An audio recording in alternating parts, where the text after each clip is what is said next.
नमस्कार शेतकरी बंधूंनो, स्वागत आहे आपले समृद्ध शेतकरी या यूट्यूब चॅनलमध्ये। आपण जर चॅनलला नवीन असाल तर चॅनलला सबस्क्राईब करा व शेतीविषयक सर्व व्हिडिओ बघण्यासाठी शेजारील बेल आयकॉनला प्रेस करा। कापूस उत्पादक शेतकऱ्यांसाठी हा व्हिडिओ खूप महत्त्वाचा आहे, कारण शेतकऱ्यांसाठी आनंदाची बातमी आहे। राज्यात 110 कापूस खरेदी केंद्र ऑक्टोबरमध्ये सुरू होणार आहे। राज्यातील तालुका स्तरावर ऑक्टोबर 2024 पासून एकूण 110 कापूस खरेदी केंद्र सुरू करण्यात येणार असल्याची माहिती CCCIने मुंबई उच्च न्यायालयाच्या नागपूर खंडपीठासमोर दिली आहे।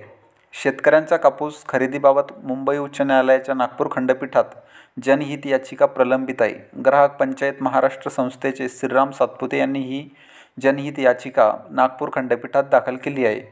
या याचिकेनुसार शासकीय कापूस खरेदी केंद्रे वेळेवर सुरू होत नसल्याने व्यापारी हमी भावापेक्षा कमी भावाने कापूस खरेदी करत असून त्यामुळे शेतकऱ्यांचे आर्थिक नुकसान होत आहे।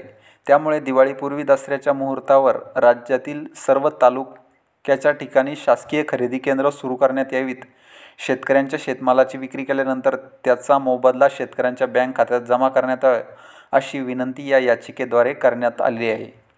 म्हणजेच 110 कापूस खरेदी केंद्र जर राज्यात सुरू झाली तर कापसाला मागणी वाढेल, यामुळे भावातही वाढ होईल। कुठल्याही प्रकारची फसवणूक ही शेतकऱ्यांची होणार आहे। तर ही होती कापूस उत्पादक शेतकऱ्यांसाठी आनंदाची बातमी। हा व्हिडिओ जर तुम्हाला आवडला तर व्हिडिओला लाईक करा व चॅनलला सबस्क्राईब करा आणि कापूस बाजाराविषयी अपडेटसाठी शेजारील बेल आयकॉनला प्रेस करा। धन्यवाद।